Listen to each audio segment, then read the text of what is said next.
Hey guys, Carl from Purple Moose Plays. Today I'm going to be taking a look at the sort of third main game in the Arzium trilogy from publisher Red Raven Games and designer Ryan Luakat.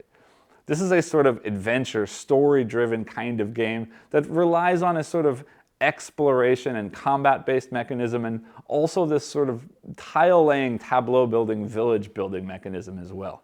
This one's a bit special for me because I've been a really big fan of this whole Red Raven trilogy since the beginning, and when I finally heard that this one was going to have a solo mode built right into the base game itself, I was extremely excited. I reached out to the publisher and was lucky enough to get myself a review copy of this game. So disclaimer, this is a review copy, but as always I will do my best to let you know exactly how I feel about the game. Let's head down to the table to see how the solo game plays, and then I'll meet you back up here to let you know what I think. Alright, so if you've seen any of my videos before, you knew that I generally like to set the game up while it's on camera, but for this game, it takes up a huge ton of space on the table, and I did just want to make sure that everything would fit into the camera as best as I possibly could get it in there. So I have gone ahead and set things up in advance, so let me just sort of walk you through what the setup is, how everything got set up, and then we'll get into how the game plays. So first, at the top of the screen here, you see the main game board. We've laid that out with the day side or the above ground side face up. We will be playing the first game of the story mode for this playthrough, and for that story mode and for the basic mode as well, this is the side of the board that we'll use. I then randomly shuffle these three location spots and place them out on the board everywhere there is a blank banner on the board. I've placed out 2 of every level of bad guy except for level 9, which there is only 1 of. And those are all simply placed out with the number of the bad guy here being 4, matching the number on the space of the board. So those have all been placed out. And then also anywhere that has a letter marked on the board, I've placed out one of these search tokens. These search tokens are actually not going to be search tokens in the game, but they're just going to remind us of where there are story locations that we can interact with on the board, and I'll explain more about that as we get into gameplay. Up here at the Tower of Miners, I placed out the order tokens, and finally here at the monument, I've placed my own player. Now this should be a standee, but just so that it's easy to see it on camera, I'm going to lay it flat on the board. And off to the side of the board here, we have our basic quest cards, our artifact quest cards, and our advanced quest cards. And off the side of the screen here, you can kind of see them on the edge, our experience tokens and our coins over here. The other sort of main board for the game is this one down here in the bottom right corner. And on this board, we've done a few things. First, I've taken all of the specialists that don't have a sun on the back. You'll see that the starting ones, which I'll explain in a minute, do have a little sun icon on the back of them. But all of the ones that don't have been shuffled here, and 4 have been placed out. We'll put the season marker on season 1. I've shuffled all of the red goods and laid out 3, and all of the blue goods and laid out 3. Over here off the side of the screen are stacks of all of my villager tokens, and I've laid out 6 villagers right here on the board. And then finally, I placed my own reputation marker here at 0. To set up our own player area, we need to have our player board, our village board, and these are our buildings that are going to be built. The buildings have been shuffled and laid out in a 4x5 grid. The village board is simply placed out with one token representing each type of good down here on the 0 spot. That means tools, shells, books, crystals, and bottle demons. And then finally, my player board here has 3 action markers. I filled in all of the mana slots down here with mana tokens. The heart marker goes on the highest health there. I've got 3 potential red and 3 potential blue sort of upgrade abilities that we can unlock there. 1 4-sided die here. And then we randomly chose 1 building specialist and 1 of these hearts or healing kind of specialists to start our player board. We then also start normally with 17 coins, but for story number 1, we actually get an extra 2 coins, so we've started here with 19 coins. I've drawn 6 basic quest cards, 1 artifact and 1 advanced card, and in a minute after I sort of walk you through what they mean, I'm going to be choosing 4 of those to keep, and I'll discard the rest of them to the appropriate discard pile.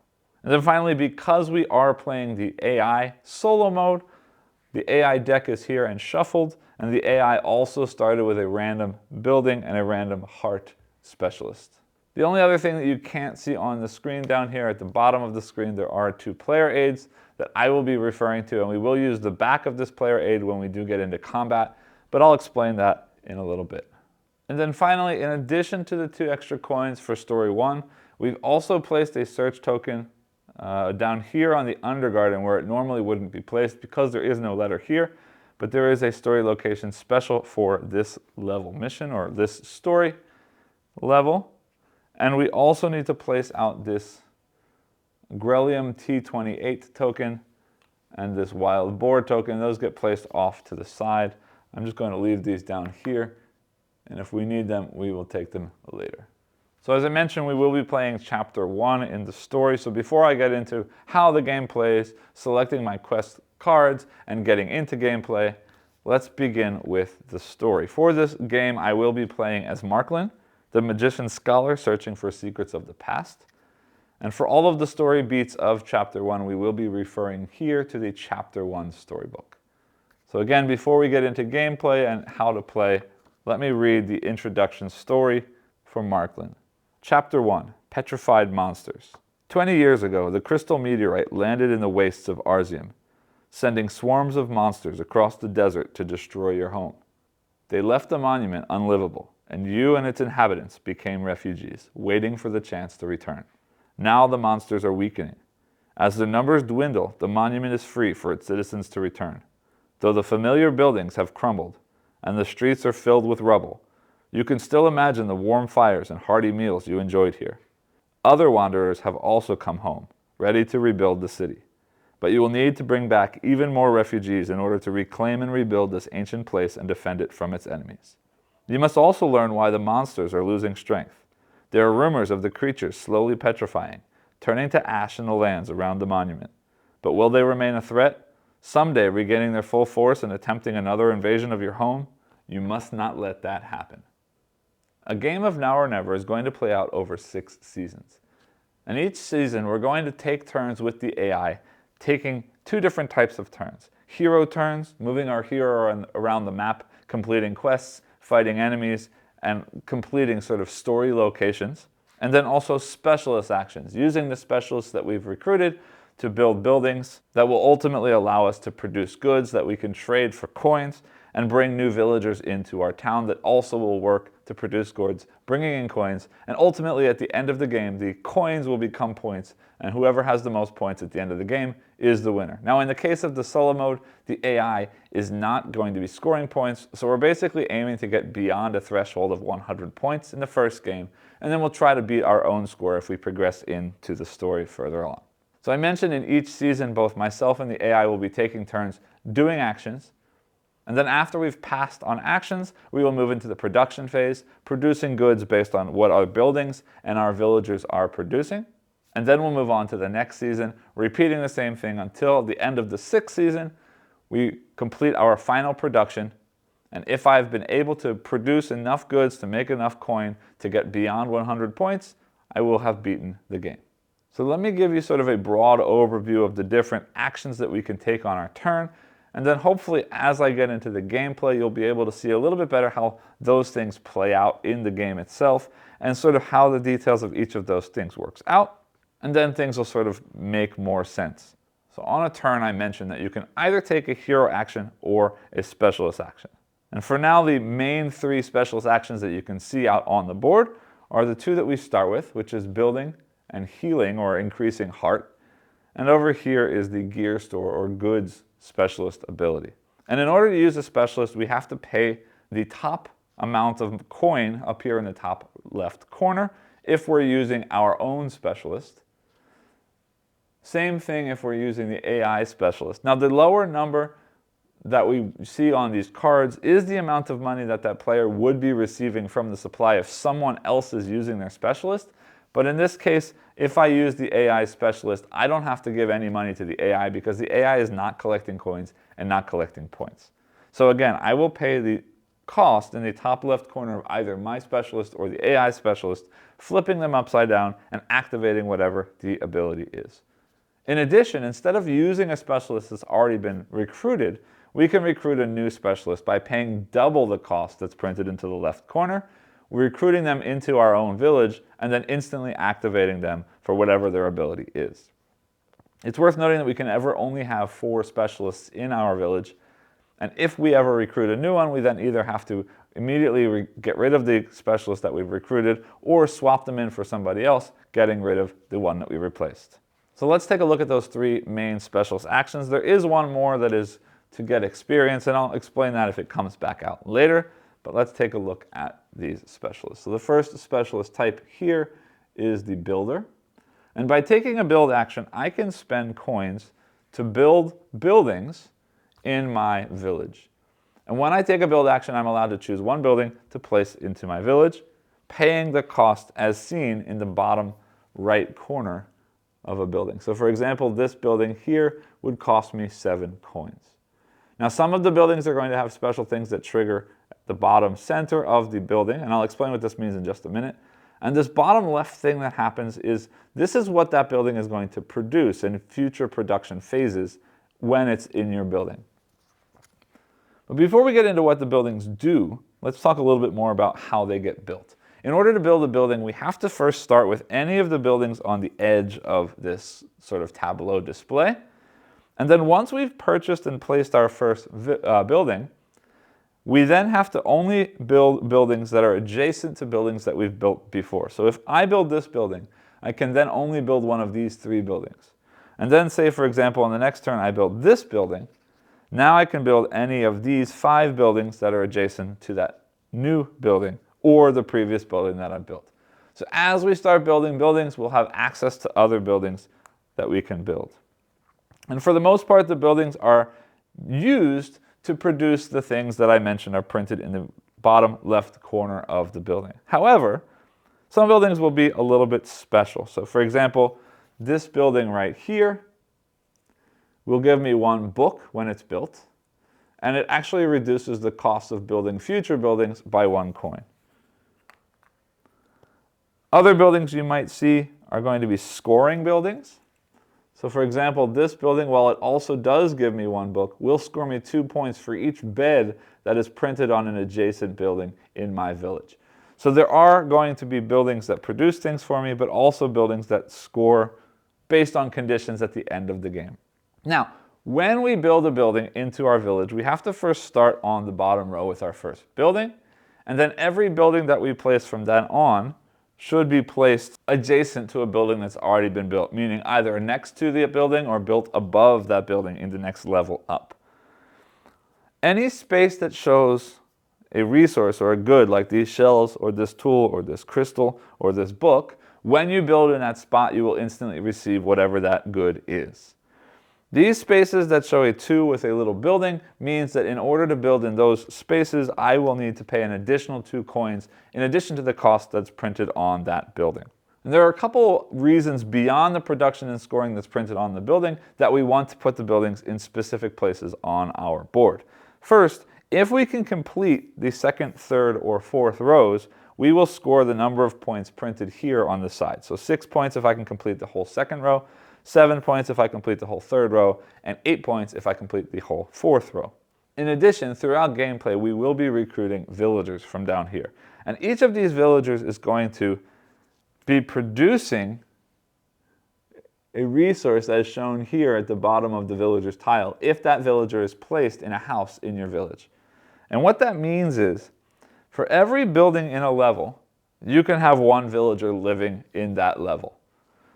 In addition, any building that has this bed icon on it here will allow for an additional 1 villager to be placed in that level of your village. And again, any villager that's placed in your village will produce whatever good is shown at the bottom of that villager, but also at the end of the game, if you're able to have 1 of each different kind of good produced by a villager in that level, you will score an additional set of points. So if I can have all 4 here, it's 5, then 5 points, then 6 points. And if I can get all 4 types of villager in the top level, I would score 7 points. So that's the build action and sort of the associated things that go along with it. This heart action is simply going to allow me to refill my hearts back to its maximum, which right now is at 11. So anytime I take this action, I will simply slide the heart all the way to the right. Plus, if there's anything else printed on the tile, for example here, I will also receive that. So in this case, I would also get 1 shell when I take that action. The other ability I showed you, or I explained before, is this backpack right here, which is going to allow me to shop at the gear store. And in order to do that, I can simply pay the cost that's printed directly on the gear. So for example, in these cases here, I could spend 3 coins to take this meteor maul, or 6 coins to take this explorer kit, and then I would add them to my player board. Now the red goods will be placed in red slots in my board over here, and those are going to affect the way I compete or I fight in combat.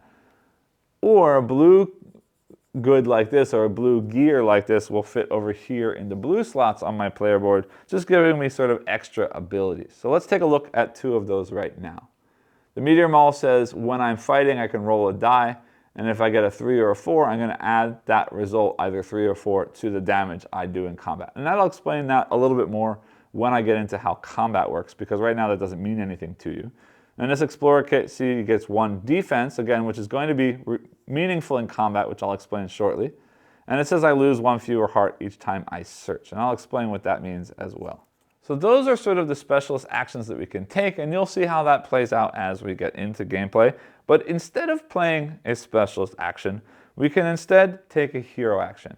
And every round or every season, we're going to be able to take 3 hero actions. And to do so, we're going to choose one of our 3 hero actions to slide over. And the first thing you'll notice here printed on the board is the number 3, 3, and 4. That's going to be the number of spaces that we are allowed to move, or not allowed to move, but must move during that hero action. And I say must move because if you take a hero action, you must start the hero action by moving. You cannot stay in the same location that you are. You must move a number of spaces up to what it shows there, but it must be at least 1 space. And that means I'm going to move my hero on the board in any direction orthogonally, moving up to that number of spaces. And why do I do that? Well, there are a bunch of different things we can do on the board. But before we do that, we should mention that while moving, anytime I move into a space that contains a mountain printed on it, I will lose 1 heart from my health. In addition, anytime I step into a space that contains an enemy and I choose not to fight that enemy, I will also lose 1 heart. Now, if I choose not to fight an enemy, I can continue movement, so I can walk through an enemy. But again, anytime I pass through one, I will be losing 1 heart to do so. So on the board, there are sort of 3 main things that we can do. Number 1, we can do combat.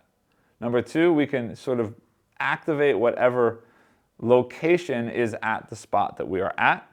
And number 3 is if we have one of these search tokens in our space, we can choose to activate that search token, basically activating the story beat that's at that location.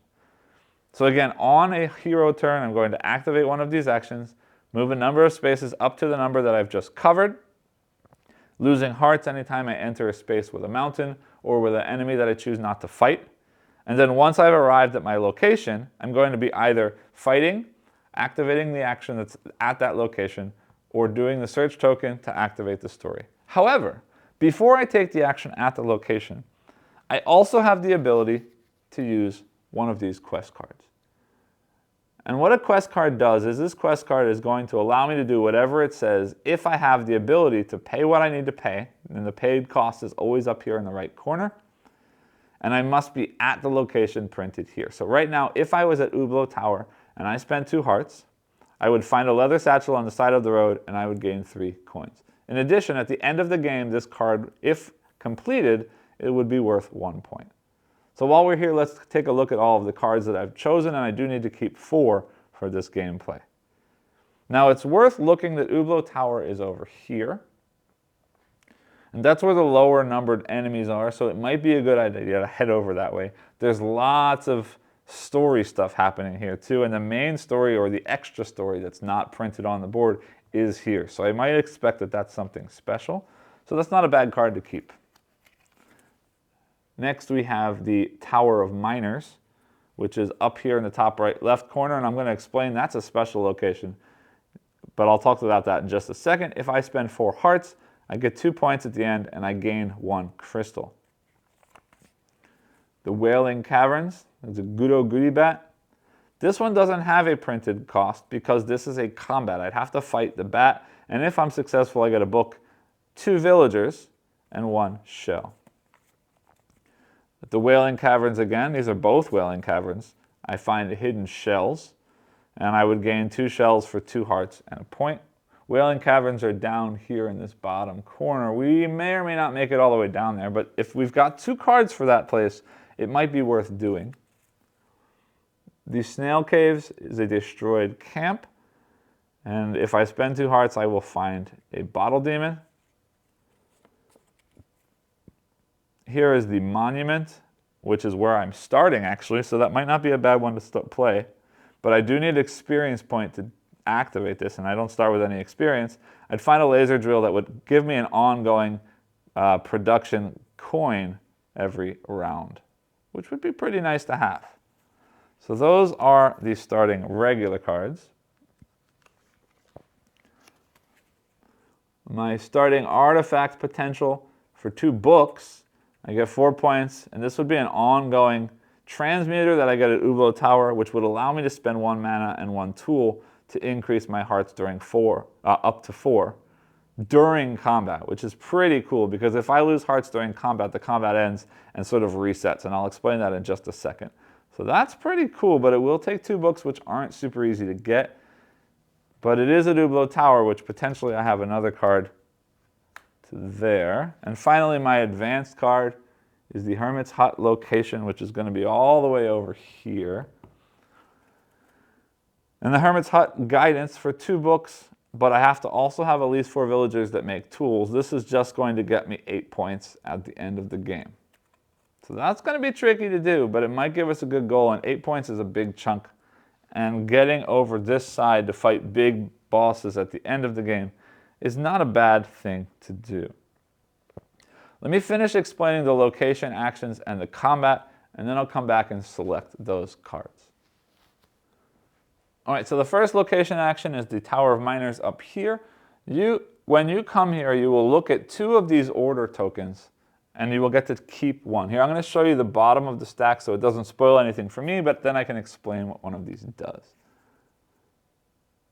So you can see here, each of these order tokens is going to require me to spend some kind of resource, in this case 4 crystals, to get some amount of coins and some amount of endgame points. And what happens is when I go to this location, I'm going to take 2 of these and keep 1 of them, discarding the next one to the bottom of this stack. And then I'm going to hold on to this. And then at any point during the game for a free action, I can fulfill that sort of order by spending those resources. At the Hermit's Hut, you will gain 1 shell and 4 hearts, but also you will have the ability to swap the location of any 2 buildings in your display here so that it can get you access to buildings to build that you wouldn't already have access to. Down here at the Crystal Meteorite, I will roll my 4-sided die, and whatever number comes up, that's how many hearts I will lose, and in exchange I will get 1 crystal and 1 experience point. At the Scholar's Tower, I can spend 3 coins to buy a book. At the Nomad Camp, I can spend 1 heart and 1 book to recruit 1 villager into my village. At the Monument, I would get the first player token, but that doesn't matter in the solo game because I am first player always. 4 hearts and 1 coin. At the Undergarden down here, I can spend 2 experience to take 2 of any quest card, keeping 1, and then 6 coins. At Ublo Tower, I can simply pay 1 heart to take 1 tool. The Forest of Faces, I can trade 5 hearts for 5 coins. At the Flying Casino, I can pay 1 coin to draw 3 cards, quest cards of any kind, and keep 2, and also increase my number of hearts by 5. At the City of Spirits, I pay 2 hearts to get a Bottle Demon and 1 coin. At Istreka, I can take 2 cards and keep 1, as well as shopping at the gear store. At the Wailing Caverns, I pay 8 hearts and 1 mana to recruit a villager. And up here at Snail Caves, I can spend 2 hearts to get an experience and 2 coins. So those are all of the board actions. Now finally for combat. Anytime I land on a space with an enemy, I can choose to fight that enemy. Let's take a look at one of the enemy tokens so you can see what's printed on there. This is the total health of the enemy that I need to knock down to kill it. This is how much damage the enemy does each combat turn. These are what I get when I beat that enemy. So in this case, I would get 1 villager and 1 experience point. And the way that combat works is this. Very simply, we can keep track of the combat on the card like this, keeping track of how much damage I've done. And what's going to happen is, on my turn, I will roll this 4-sided die. And whatever number comes up, so for example, if this landed on a 2, I would activate my attack number 2. So it tells me first how much damage I do. A 1 gets me 2, a 2 gets me 2, a 3 gets me 1, and a 4 gets me 4. And again, these can be upgraded with red gear and red abilities later on.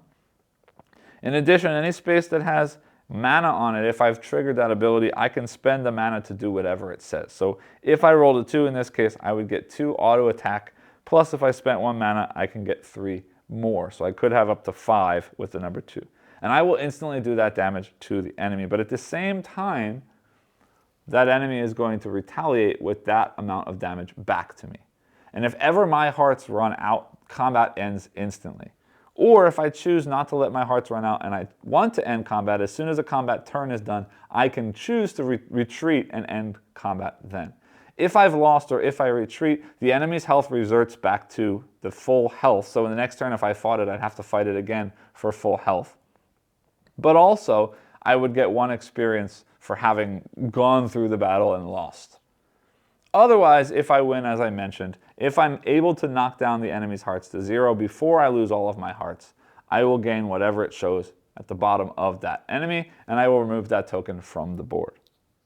In addition to all of those options, there are also anytime actions. And anytime actions are things that obviously I can do anytime. That will be selling goods for coins. And the way that we do that is here is the market. And we can sell sets of goods to score or to gain whatever coins are printed here. So a single shell will get me 1, but if I can sell 3 shells at the same time, that gets me 5. A single crystal will get me 2. But 3 crystals at the same time will get me 11. I can also mix and match, so a shell, a tool, and a bottle demon will get me 9 coins, and so on. And those can be done at any point to make money in order to build buildings, and so on.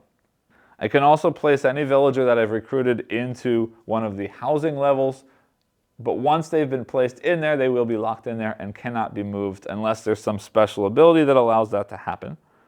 I can spend experience to upgrade my player abilities by spending what it shows on that token. So here I can spend 1 experience to get static burst, and that would slot into a red ability spot.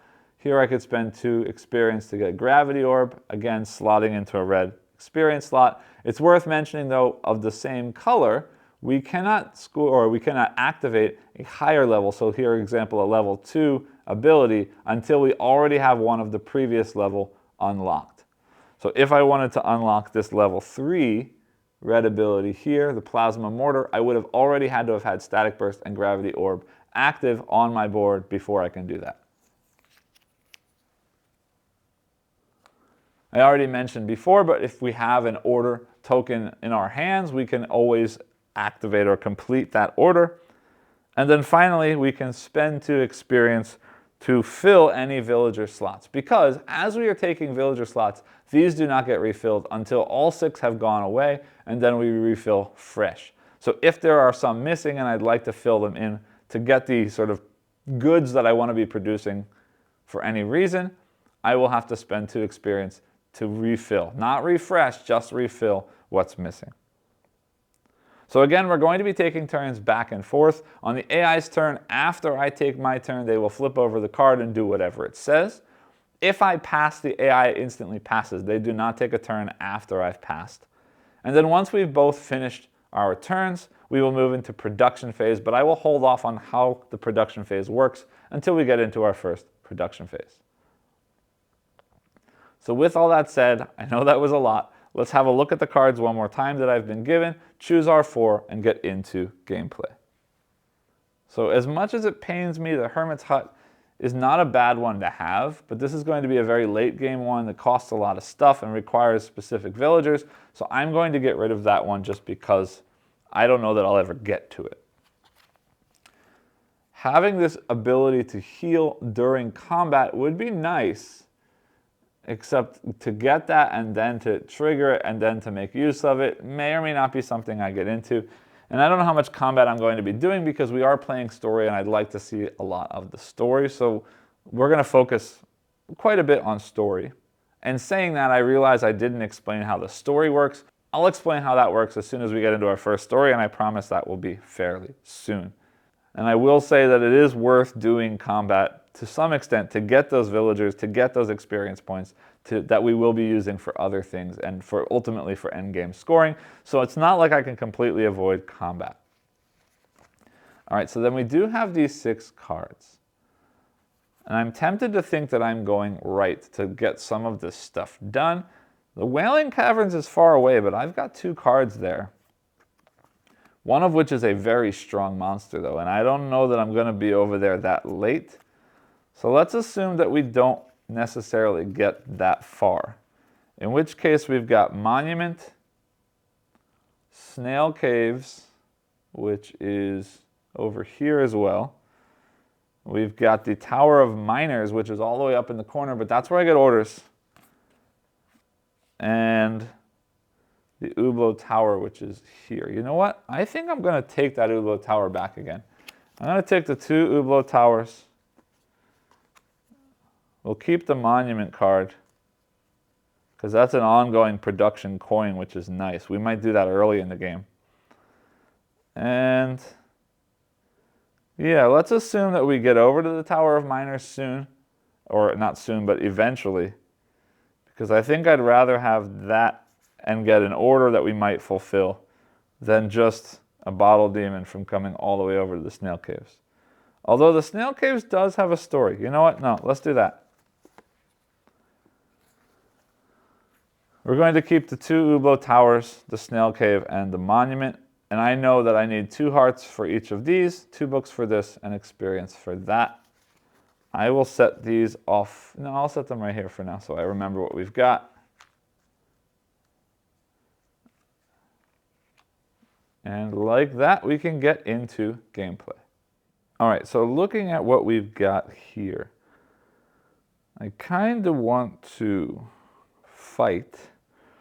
If I come here and fight and get an experience from him, I could go back to the Monument, use the experience to get this laser drill, which gets me a coin every round, or every season, which is good. Then, yeah, then I can come up here and maybe start heading over here to do story and so on.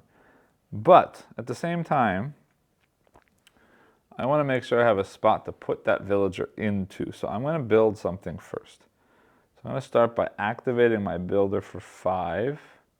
No, let me activate the AI's builder because they could potentially use mine for me. Let's see. So we'll do that for 5, which means I get to build. I'm going to spend 3 coins to build this building here. So this building is going to give me 2 beds, which means I can place 3 villagers in the row with this building. Plus, this says I can move villagers on this row. So if I start with this one, it's a cheap building cost to start. It gets me into the grid from that bottom corner, but it's also going to allow me to collect villagers here because it'll hold a lot of villagers. And then I can move them up into higher rows later on as necessary. So that's going to be nice to have to start. And I'm going to place it, it doesn't really matter, right there, which gets me 1 shell. Oops.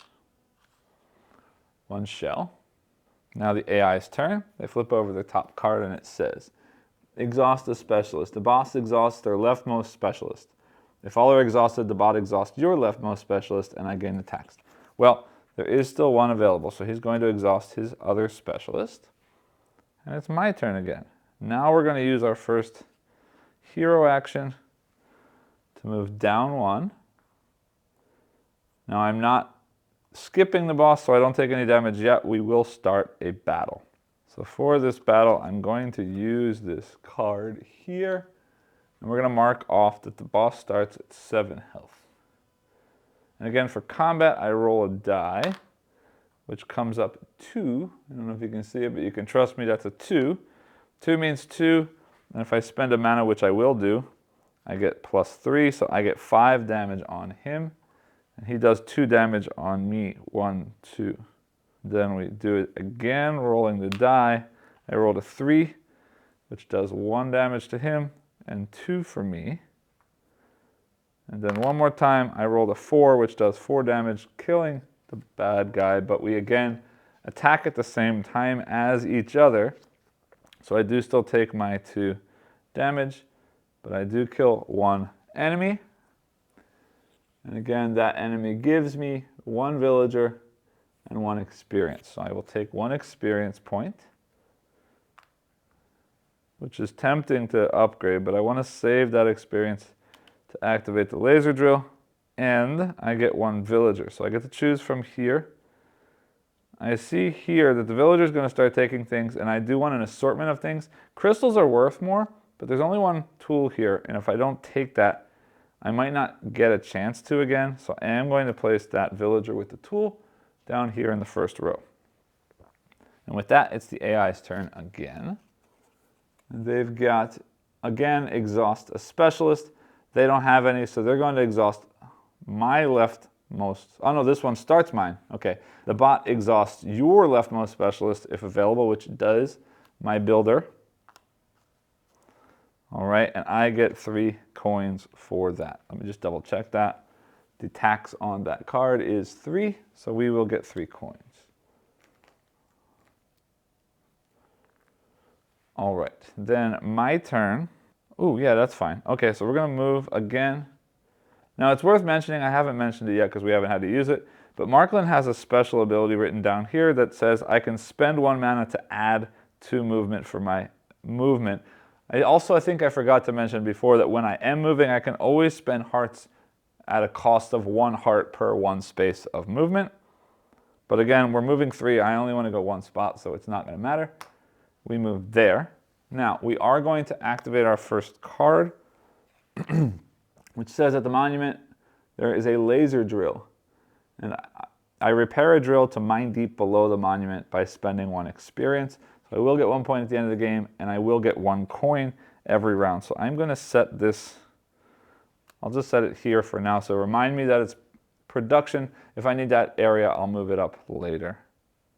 And then we're going to activate this. I get a first player marker, but that doesn't matter. I get 4 hearts back, which is nice to have, and I get 1 coin. The AI takes their turn, which says recruit specialist. The bot recruits the leftmost available specialist and exhausts that specialist. If there are no available slots, discard 1 of the specialists. There are slots because it can hold up to 4. Remember, it should have its own board, but there's no space on screen, so I'm just putting it specialists there because that's all it uses the board for. So it is recruiting the leftmost specialist, which means it's taking that store specialist, and that gets exhausted like that. And anytime we take a specialist, we do instantly replace it. Ooh, okay. So here's one of those specialists I was talking about earlier. This one just gets me 2 XP and would also add 2 hearts. But now it's my turn. The only specialist I have left gets me a shell. I could always buy specialists. Means I could always buy another builder to get an XP or plus 3 hearts. That would cost me 8 coins. The problem is I was stupid and didn't plan well, because these 2 buildings next to the 3 that I bought, yeah, that was a big mistake, because that's 11 coins and that's 18 coins, and I don't have a ton of money right now. I've got 1, 2, 3, 4, 5, and 10 is 15 coins. So if one of my buildings was, or sorry, one of the builders was not exhausted, I might be okay, but it is exhausted. So we're going to see what happens at this first story beat, I think. Activate my hero ability, moving over here into G. Now we do hit a mountain, means I lose 1 point of health, and we are going to read story G. Now the way that stories are going to work is, each story is going to give me a bit of a story, and then it's going to give me some choices. I'm going to read the choices, and it says when playing solo that I'm allowed to read the rewards as well, but I don't really like that. If I was playing multiplayer, I would only get to hear the choices, that I would have to make the choice before seeing what I get for it, so I'm not going to do that. So we're going to read the rewards, we're going to read the story choices, and then basically what's going to happen is I'm going to have to roll the die to hit whatever the skill check is for the choice that I make. And then we can add the die total plus any number of hearts to match that number in order to succeed. Now, if we go 2 or more over that required skill level, we also get some kind of bonus reward. So let's read story G from chapter 1. And it says, a tentacled monster lies in the loam, its skin cracking and crumbling like ancient stonework. This thing used to wreak havoc on my farm, says a woman sitting on a rock nearby. She tells you her name is Mina. The day it first came floating by, I threw everything I had at it. Milk jugs, plates, iron pans. I even tried to use a scythe to slice its arms off, but nothing worked. It grabbed me round the middle and I had to slip out of my jumpsuit to get away. Ran around for days in nothing but underwear. So I can either help the woman rebuild for a skill 8, or I can scare the woman into living at the monument for a skill 4. I don't want to be the intimidating kind of person, so I would like to hit that skill 8, and I do have 8 hearts, so I can do it. I'd like the bonus if I can, but we'll see what happens. At the very least, I'm spending 4 hearts to succeed. So I rolled a 2.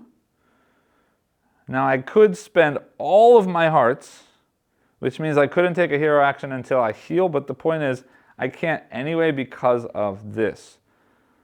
Is it worth the extra 2 to get something? Probably yes. All right, so we're going to spend all 8 hearts. 8 and 2 is 10. That gets me a +2 on the finish. And we check the reward. It says, you work tirelessly to restore what you can to her nearby farm. She digs in the cellar and gifts you something she found in her wanderings. Reward, +2 reputation, gain 1 gear at -7 cost, and then I get a bonus 1 tool. So we'll take the tool. I get +2 reputation, which you see is going to get me a point if I can stay there, or higher. And I get to buy something for a -7, which means I can get anything on the board for free. So let's take a look at what we've got. The Meteor Maul is a 5 attack that also adds a 3 or a 4 to the attack strength if I roll a 3 or a 4. The Energy Blaster gets me a 6 attack, which I could replace that 1 and get super powerful. The Witch Wand allows me to spend 1 mana to get 7 attack and a defense. That's pretty cool. Explorer Kit is going to lose 1 fewer heart every time I search. Well, we're not losing hearts when we search in the story mode, so I don't know how great that is. It does give you a defense, but yeah, I don't need that. Climbing Gear lets me ignore mountains and gives me a defense. And Shield Crystal gives me extra mana and a shield. I don't need to do that. So I'm thinking either Climbing Gear for defense and defense against mountains, or the Witch Wand, which is a powerful attack plus defense. Yeah, let me take the Witch Wand. It's a shame because it's cheap and the discount's kind of wasted, but I'm going to slot that in here. So now I've got a 5, a 5, a 7, and a 4 if I'm willing to spend mana, and I've got lots of mana with this character, so that's okay with me. So then I'm going to flip that to refill. We got a Vampire Knife, which would let me restore a mana and do 5 damage if activated. And that's the end of my turn, so the AI takes their turn. Oh, they're going to attack. If the bot has not yet attacked an enemy this season, it has not. They defeat the next available enemy with the lowest level. The bot claims any available villagers in this order: Crystal, Bottle Demon, Tool, Shell. If bot already attacked, discard and redraw. So they did not. So they're going to attack this level 1, removing it from the board. They get 1 villager. And it says that they should take a crystal. So I'll give them a villager, crystal villager right there. That goes there, and it's my turn. Now I could pass because I don't have any hero abilities or hero actions left. But remember, I can always sell things to get coins. A hammer and a shell gets me 3 coins, which is not enough to do anything at the moment, I think. Hold on. 5, 10, 11, 12, 13, 14, 15. I need 8, which would get me 7. Does not get me enough for 11.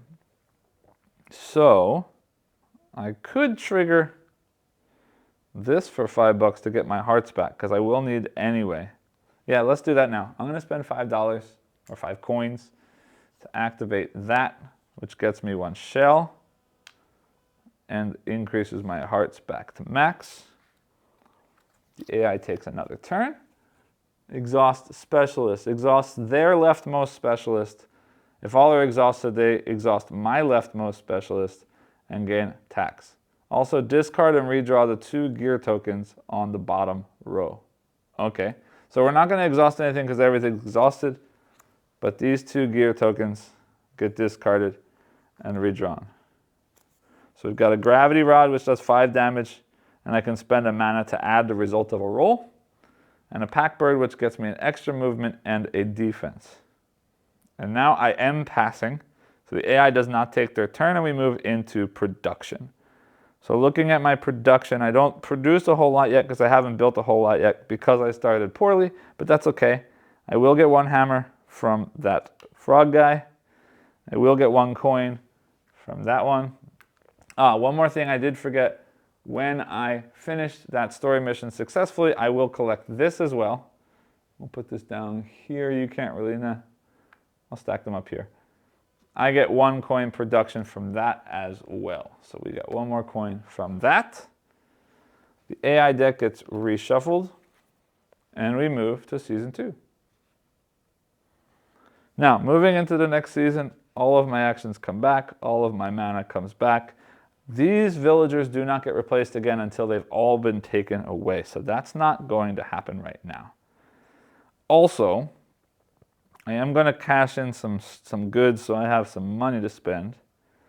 I will do 2 tools, and 1 shell.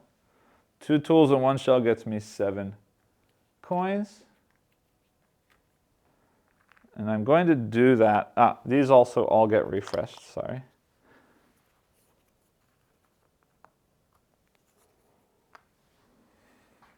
Yes. Then I am going to activate a builder, his builder, for 5. And spend 5, 6, 7, 8, 9, 10, 11 coins to build this one here, which is simply going to be producing a crystal every production phase. But I will place that there to get 1 more shell from them. The AI takes their turn, which is attack first time, same as last time. They are going to attack the level 2 monster this time. Again, getting 1 villager.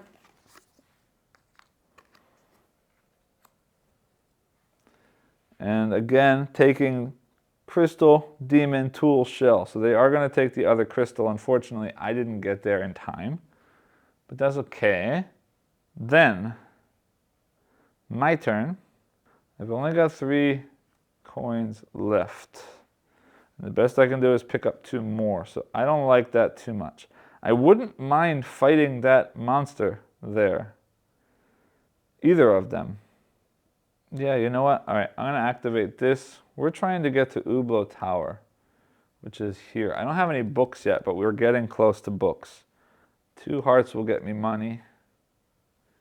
Yeah, we want to kind of go that way. I'd love to go down here, because that's probably a real story option. But let's go up and fight this guy here. So we're going to pull out our combat again. He starts at 8. I roll my die, which is 4. 4 means I do 4 damage. And they do 3 damage to me. 1, 2, 3. Unfortunately, I can't block unless I had rolled a 3. Then I roll again. A 2 gets me 2 damage, but I need more than that. I can spend 1 mana to get 3 more. So that is a 5. So we kill that monster, but they still do 3 more damage. 1, 2, 3 to me. They come off. I get 1 experience and 1 villager, but I did just realize I never paid the experience for the monument, so I'm going to leave that there. This comes off, and I get a villager. They're all shells, so it doesn't matter. I'll take that one, put him there. And then AI takes its turn. Exhaust the specialist. Their leftmost specialist, which is this guy right here. Now my turn. I don't have a ton of hearts left. I can't afford to pay to get hearts back though. I have the money. But I could. I don't really want to wipe out my stuff, but I got nothing to do. So, yeah, I'm going to spend those 2 shell to get 2 more coins. 2 coins and 3 coins is 5, which activates this one to give me all my health back and 1 shell. AI takes their turn. Recruit a specialist. Leftmost available specialist, exhausted. Good. So they get this XP plus 2 hearts, and that's exhausted.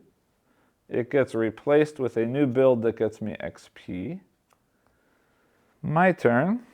I'm going to trigger a story. Now, which direction do I want to go? Let's go right. We'll skip F for now and go I. I'll do that. Move in here. That is a mountain, so I do take 1 damage, and we read story I. And story I says, the grass is dewy, the rocks shining in the clear sunrise. You follow the scent of fire smoke to a camp of fish folk just rising for the morning meal. One of those creatures came through here during the night, tore up the camp, says one of the fish folk. Even stepped on the flower pots I planted for my darling Heloise, he sighs. Looks like she doesn't mind, says another fish folk camper, nodding at the packbird nibbling the smashed blossoms. I've got 2 choices. I can A, help the fish folk florist repair the flower pots for a skill 5, or B, hunt down and spy on the monster for a skill 7. I am at a 10, but I do have 1 more movement, and it could be another story if I want to. So I think I'm going to take the easy way out this time and try and help them repair the flower pots for a 5, and I can always add 2 to make it a 7 if I roll decently. All right, so we roll the die. A 4, perfect. All right, so I need to spend 1, 2, 3 to hit 7, which is the bonus. And it says, the pots are a bit cracked, but my Heloise will forgive me. Won't you, darling? He smooths the packbird feathers with a gentle hand. All right, so my rewards are +1 reputation, 1 experience, 1 tool,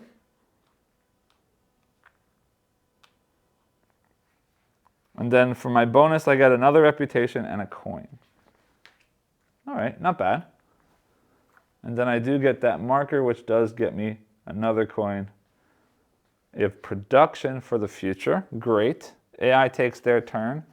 Exhaust a specialist. They're going to exhaust my leftmost specialist, which is cool. They exhaust my builder. I get 3 coins for them doing that. Thank you. 1, 2, 3. It's my turn.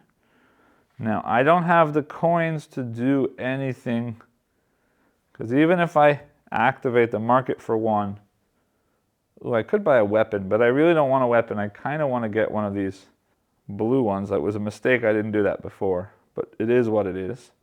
I mean, I could spend these 2 to get 3 coins, but I know if I wait till I get a hammer, I'll get 7 coins, so I'm going to hold off on that.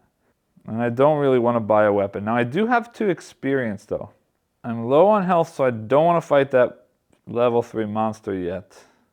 Yeah, let's just go up. I'm going to use my movement, go up here to do story H, which says, from the ancient bridge on the mountain pass you can see for miles, all the way to Ublo Tower. Among the billowing clouds to the south, the pinnacles of the flying casino slice up into the sky, shining like ice on a bright winter day. So my 2 options are, I can repair the bridge and enter the caves on the other side, or I can B, trade at the Hogfolk Surveyor's camp nearby for skill 5. So again, caves is skill 7, and trading with the Hogfolk is skill 5. I do have 7 hearts, so I'm not completely lost. And I would love to explore. That sounds more fun than just haggling. Trading could be nice, though. Yeah, let's do the haggle. Skill 7, or sorry, the exploration. Skill 7. I roll a 3. Okay. And if I want to get to 9, I got to spend 6. Let's do it. I'm left with 1 heart, but that's my last action this turn. So I got the success plus bonus. It says, in the caves, the refugees are warm and hospitable. Here, I've made a bit of snail soup. Don't worry, I boiled it for a long time, so all of the toxins should have cooked out. My rewards, I get +2 reputation. I get 1 villager, but I have to discard that search token. So this search token goes away. I do get a villager. And then for my bonus, I get 1 experience and 1 quest card. So I'll take the experience. And looking at quest cards, I'm just going to draw a basic one. Yeah, I'm just going to draw a basic one because I don't like how well I'm doing right now. And I've got Istreka Explorers. For 2 experience, I can trade secrets with a group of toad explorers, and I get 3 points. But, yeah, I might get there. That's a store. We might go there to shop later. Okay, so I do get a villager. I don't want another shell right now, so I am going to spend 2 XP to fill up the other slots. 2 shells. Oh, and 2 crystals. All right, great. So I am going to take a crystal for my villager. Although, before I do that, I'm going to spend 1 more XP to level up my character. And this level up says, cooking, I gain 2 hearts when I gain a villager. So I'm going to spend 1 XP to take that new ability. Ooh, which is going to let me swap later. 3 mana gets me a book. That's going to be big for some of the other stuff I want to do. All right, so we'll pay attention to that in a minute. But right now, gain 2 hearts when I gain a villager. So I get that villager, and that gives me 2 more hearts back again. And then the AI takes their turn, which says exhaust a specialist, their leftmost specialist. Yes, also discard and redraw the bottom 2 gear tokens. So this specialist gets exhausted.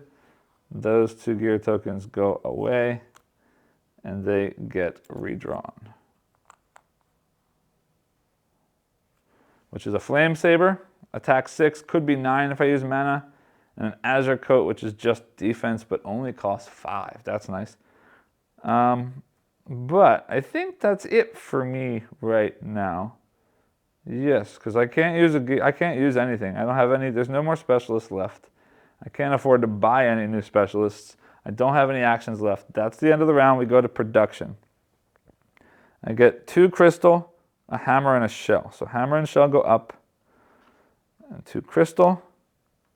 I also get 1, 2, 3 coins. I need money badly. All right. Then the AI gets reshuffled,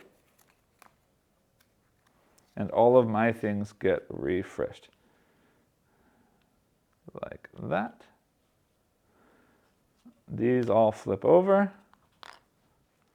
and we start the 3rd season. Now, starting this season, I want to spend 2 hammers and 1 shell to get 7 coins. And do I want to spend some crystals? Let's hold on to the crystals, because if I can get 1 more crystal, I get a lot more money. But I wouldn't mind getting some other stuff here. Yeah. I am going to, for my first turn, I don't know if it's worth the money, but that's okay. 5, 6, 7, 8 coins to recruit another builder and use that. That gets me an experience on top of my building that's worth it, and it's cheaper for building later. And I'm going to spend 3 coins only, yes, to take this one. This is not super helpful, but it's sort of clearing the right path through there. Hold on. I want the book though. But if I can get that, it's worth, yeah, let's just do this one instead. I'll spend another 2 coins, making 5. This one gets me another bed, shell production. And we will put that up one level higher, like that. Good. And that's got a bed, so I can have 2 up there now. So a crystal and a shell up top is not a bad idea. Yes. Okay. AI takes their turn. Roll a die. This says roll a die and perform the following based on the result. 1 to 2 claims the next order. 3 to 4 draws a quest card from each pile. So they're just refreshing, or basically killing some stuff. They took a 2, so they're going to get rid of 1 order. My turn. I need books. I need experience to get books. I just realized I shouldn't have spent that money because I need health. All right, then as expected, I don't know what's expected, but I'm going to move 1 shell and 2 crystal to get 1 and 4 is 5 gold. And I will use that use 6 to use the AI opponent guy, refreshes my hearts and gets me 1 tool. The tool is better than the shell that I get from mine, and I'm willing to spend 1 coin for it because it's worth 2 anyway. All right, that's my turn. AI takes their turn. Search. The bot claims the search token closest to your hero. If multiple tokens are tied, you choose which one the bot takes. The closest token from me is this one right here, so that's gone. That's fine, I wasn't going that way. Anyway, my plan is I'm moving down to fight this monster. So we trigger a combat. They're starting with 9 health. And we attack. And I get a 1, which hits 2 plus 1 of these is 5, so he's down to 4. But he's doing 4 damage to me. 1, 2, 3, 4. I'm down to 7. We attack again. A 3. 3 gets me lots of stuff, but I have to spend a mana. That does 7 damage. It's very dead. It does 4 damage, but because I hit that 3, it's only going to do 3 damage. 1, 2, 3. And I take that. This monster gets me 1 coin, 1 experience, and 1 villager. So I'll take a coin. I'll take an experience and 1 villager. I want the crystal because it's rare. There's so many shells there already. That crystal goes there. Then, yes, I will get a, no, I did the villager, I did the experience. I'm going to use these 2 experience to level up again, getting that research, which allows me to buy books for 3 mana. And that unlocks another level. Oh, I could do either, actually. A bottle imp gets me 4 mana. I don't need extra mana, I think. And I don't have bottle imp production yet, so that doesn't help too much. All right, but I am gonna, no, let me wait, because I might need that mana for something else. I also realized moving from here to here, I did pass through a mountain, so I should be 1 health less. But also remember that when I gain a villager, I get 2 hearts back, so I am at 5. All right, AI's turn. Attack. First time, this is their first time, they will attack the next level card, which is that 3 next to me. And they get just 1 villager, and they're all shells, so they'll just take 1 of those. Again, it doesn't really do any meaningful anything for me to put them there because they're not scoring points, but yeah, they collected them, so I'm just keeping them there for now. My turn. No money to do anything fun. I think we are going to go to the Undergarden down here. So we're going to move like that. And we're going to do this Undergarden story. So now we're not looking for a letter, we're going to find the entry that says Undergarden on it. And it says, you trudge towards the carved opening of the fungus farm. The cavern is bustling with activity, but you glower as you hear a familiar voice. Toothy, you've come back! Come to beg for your old job, eh? Your old boss, Boro, slaps you on the back and breathes his foul breath into your face. You tell him you've come to help search for the farm hands that have gone missing. So we can start searching for clues for a skill 6, or I can intimidate the other farmhands to see what they know for skill 5. I, again, am not intimidating people, so we will start searching for skills with 6. We only have 5 hearts. Means we auto-succeed, but we'll see whether or not we can get a bonus. So I roll, I get a 3. We need a 6 to succeed, so I need to spend 3. I could spend my last 2 to get the bonus, although now I just realized I think that I've been making a mistake. Because if I hit 0, I don't succeed. So I have been taking bonuses that I shouldn't have been able to do. So I'm going to stop there. I can't take the bonus here. 3 plus 1, 2, 3 gets me 6. So we do succeed, but I can't get the bonus without failing. So we succeed, and it says, you lead an enthusiastic Boro into the recesses of the fungus caves, casting air spells to dissipate the spore clouds. There you uncover a hideout and scraps of maps and papers detailing an expedition to the City of Spirits. They've gone on some crazy treasure hunting scheme, Boro grunts. Rewards. Place your mission token on City of Spirits. All right, so we activate a new mission through the story, which means I place my token there so I know that there's something there.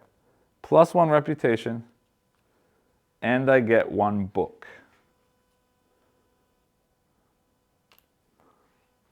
And we don't get the bonus. All right, so that is my turn. The AI takes their turn, which is search. Bot claims the search token closest to my hero. If multiple tokens are tied, I get to choose. Closest from me, 1, 2, 1, 2, 3. Yeah, this flying casino token is gone. I do get to take the one that I just succeeded in, though. I do have 1 book now. Yes. And I have the ability to spend 3 mana to buy 1 more book.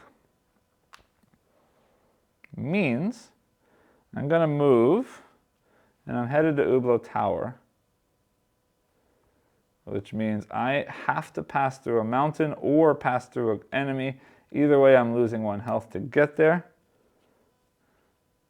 And now it says I can spend 1 heart to get a hammer. So I will spend my last heart to get 1 tool. But before I activated that, I do spend 1 mana. No, sorry, 2 books to activate this transmuter that's ongoing. And I'm just going to lay it there for now. No, it's in the way. I'm going to put it down here at the bottom. You can't see it on screen, but it's there, and I promise you that I will remind you when I use it, but it's giving me an ongoing power that allows me to spend a mana and a tool to increase my hearts by 4, including during combat. AI takes their turn, which says exhaust a specialist. They're going to exhaust their leftmost specialist, which is that. It doesn't really matter because I'm done. I pass. We produce. I get 3 crystals. I get 1 tool, I get 1 shell, and then I get 1, 2, 3, 4 coins. We refresh all of the specialists, and we shuffle the AI deck. It goes there. These get reset. All of my mana comes back again.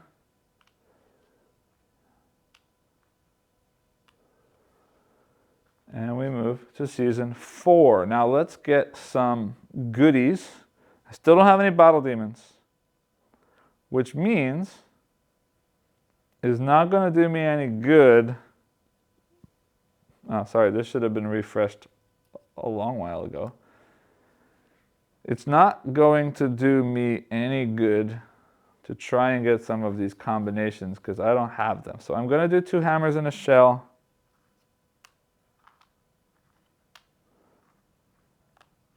to get 7. And then I'm going to do 3 crystals to get 11. So I got 18 coins. 5, 10, 15, 16, 17, 18 coins.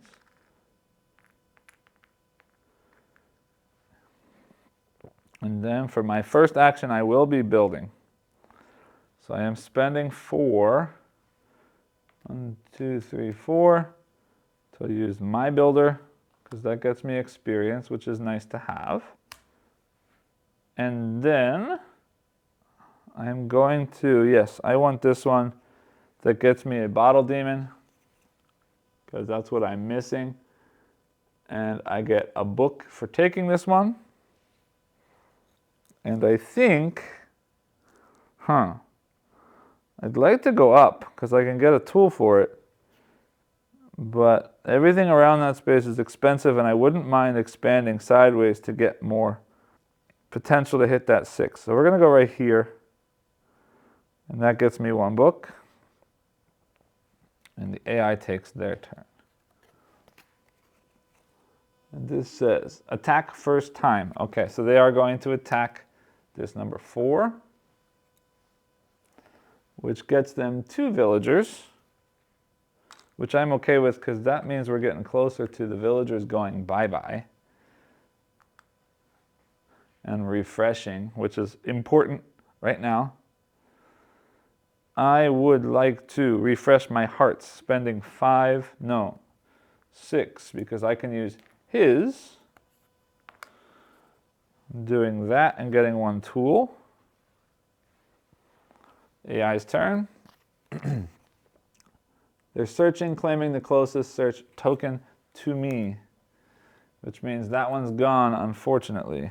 So I was kind of headed in that direction, but that's okay. Then, I kind of want to attack. But I'm going to be smart right now. I'm going to spend 1 to activate their gear store. And then I'm going to spend $6. And it just went under my board. Hold on. 6 to buy some climbing gear. Now I can avoid mountains, and I get an always 1 defense, which is awesome. That's well worth having. Then, that's my turn. This gets refilled. Ooh, Mystic's Book. Draw 1 quest when you defeat an enemy. That's kind of cool. But let's wait on that. AI takes their turn, which says, search again. Search closest to me, which means this one I would assume, hold on, 1, 2, 3, 1, 2, 3, 4. No, 1, 2, 3, 4. This one goes away. Then, these both give me 2 villagers. That gets me an experience on top of the 2 villagers. I don't really need to do more damage, though. Yeah, I'm just going to go here to fight this guy for my first hero action. Battle gets started. He starts with 12 health. And I roll. I hit a 3, which is awesome. The 3 lets me spend 1 mana to do 7 damage and shield 1. So he's down to 5. He does 5, -1, -2. I get hit for 3. 1, 2, 3. I roll again. I hit a 1, which gets me 2, and if I spend, gets me 3. That's 5. It's dead. I block 1. 1, 2, 3, 4. Yeah, and I am going to use 1 mana and 1 tool to activate my power to go back up 1, 2, 3, 4 to 8. I beat that enemy. I get 2 villagers. So I'm going to take that shell. Then we'll refill. And let's really hope for a bottle imp. Tools. More tools. I got lots of tools. Come on. Oh, yay. There's my bottle demon. I will take that one, please. This row, I've got 2 buildings plus 2 beds is 4, so that's my demon. That means this row has all 4 complete, which is yay. That's my turn. AI is next. They're going to roll a die. I roll a 1, which says they claim the next order token. I haven't gone anywhere near orders, so I'm not bothered by that at the moment. Now, I kind of want to go to a story. Yeah, I need one more experience point if I want to activate this Istrika. Ublo Tower can get me a point and 3 coins, which would not be bad to have. I can move 3 and I can spend mana to go further if I want to. Yeah, I'm going to spend 3 movement and go 1, 2, 3 down here, activating Story L. And Story L says, a great scaled Leviathan droops his head, watching you with glowing eyes. I was going to ask when your next magic show was scheduled, but you look like an amateur. I was going to ask when you were going to eat your next shit, but you look a little flimsy, you respond. The Leviathan chuckles menacingly. So I can either A, convince the Leviathan to help me find a treasure, or B, ask the Leviathan to help me find the lost villagers. I'm kind of excited to find the lost villagers, and I do have 8 hearts. Convincing them to find treasure is 4 skill. Helping the villagers is 6 skill. Let's go for the 6 skill lost villagers. I roll a 3. So if I want to get to 6 plus 2 is 8, I need to spend 5. That's fine with me. Down to 3 hearts. And it says, I'm sure you don't like all the chaos the monsters of the meteorite have caused for you, you say. I'm jealous, to be honest. I used to be the one scaring people around here until they stole the crown. I'd love to be feared again. The creature leads you to a refugee camped on the shore of the lake who gives a friendly wave to the Leviathan. You see? He groans. Rewards, +1 reputation. 1 villager means I discard the search token. Okay. And then for bonus, I get 1 reputation and 1 shell. I get 1 more reputation. I get 1 shell here. And I get 1 villager, which is going to be tools or shells. I already have a shell there, so I will take a tool for that row like that. And that's my turn. AI takes their turn, which says exhaust a specialist. They're going to exhaust their own leftmost specialist, which is this builder. Now I'm going to spend 5 coins in order to use my refresh. It gets me 1 more shell, fills up my hearts. AI takes their turn, which is a recruit specialist action. Leftmost specialist, they're adding it to their board. They are full. So it says discard 1 of their specialists and replace it with the new specialist. I get to choose which one. Well, crystals are pretty nice. I'm going to replace their healer, not healer, yeah, their healer with this healer that gives a crystal instead of a hammer. Then my turn. I'm full of health. I'm going up here to the City of Spirits. I'm going to check out that final story element. Not final because there's some out, but final main story element. 1, 2, 3. I need to have 4. That's fine. I'm triggering that story. At the City of Spirits, it says, the spirits sneer as you approach, wrinkling their wispy white faces as they fade into the rocks. One of them peeks over your shoulder as you examine the notes and maps you found in the Undergarden. I know where the fools went, wizard, but I won't tell you. Nope. The ghost's mouth disappears, leaving only a pair of impish eyes. So I can either convince the spirit to tell me what he knows for a skill 7, or I can seek the expedition without the ghost's help for a skill 5. I've got lots of hearts. Let's go for skill 7. I roll the die. 1. Great. All right. So I can spend the extra. Yeah, why not? If I'm going to be low, I'm going to be low anyway. I got a 1. I need a skill 7 plus 2 is 9, so I need to spend 8, which puts me at 3. And it says, you threaten the spirit with a banishing spell, and he sniggers. You look like a talentless hack. When you throw him an impatient glare, he shrugs. They came here noisy as a shrieky stampede and found a petrified monster. They hacked away at it and woke the thing up.